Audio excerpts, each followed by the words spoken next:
Beslenme ile ilgili çok sayıda farklı bilgi duyuyoruz, okuyoruz ve bazılarını da uyguluyoruz. Beslenme hususundaki en önemli konulardan biri aç karna, özellikle sabah uyanıldığında ne tüketilmesi gerektiği.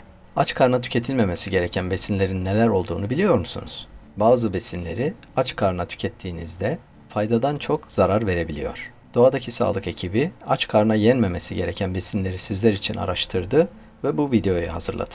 İyi seyirler ve lütfen sağ alt köşedeki kutucuğa tıklayıp kanalımıza abone olmayı unutmayınız. İnternette insanlar aç karna yenmemesi gereken besinler nelerdir, aç karnına muz yersen ne olur ve sabahları aç karnına ne yenilmeli gibi sorulara cevap arıyorlar. Aç karna yenilen bazı besinler gün boyu mide ağrılarına, şişkinliklere ve mide yanması problemlerine yol açabiliyor. Bu yüzden acıktığımızda ilk yediğimiz yemeklerin önemi bir hayli büyük.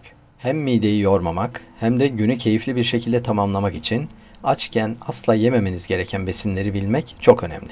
Şimdi gelin aç karna yenmemesi gereken besinlerin hangileri olduğuna birlikte bakalım. 1. Turunçgiller.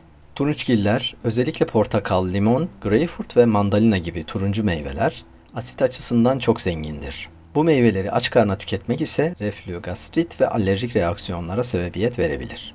2. Muz. Aç karnına yememeniz gereken besinlerden biri de muzdur. Aç karnına yiyeceğiniz muz, kandaki magnezyum ve potasyum seviyelerinde hızlı bir yükselmeye sebep olur. Bu yükselme de kalbinize zarar verebilir.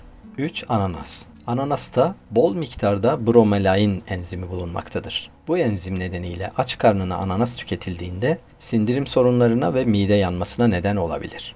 4. Papaya. Aç karnına yememeniz gereken besinlerden biri de papayadır. Papayadaki papain enzimi mide astarını tahriş edebilir. Bu yüzden aç karnına papaya yemek çeşitli sindirim rahatsızlıklarına neden olabilir.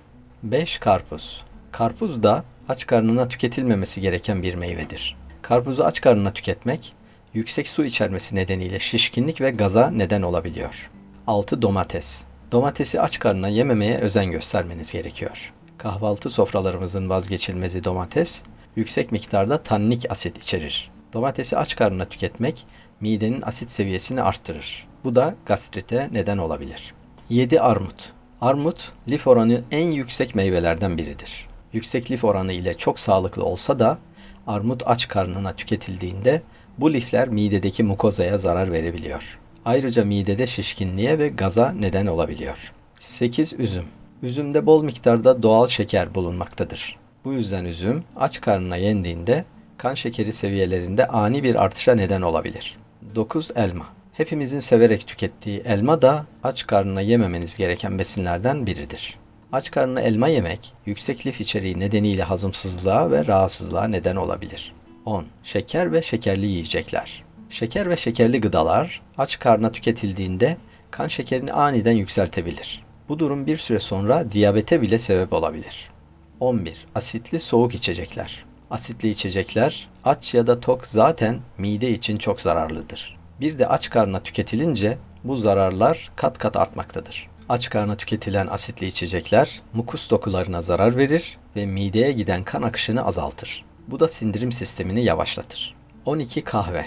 Kahve aç karnına içtiğinizde midenizin daha fazla asit üretmesine neden olur. Bu da mide astarınızdaki iltihaplanma miktarını arttırabilir. Ayrıca aç karnına kahve içmek rahatsızlık, şişkinlik ve mide bulantısına neden olabilir.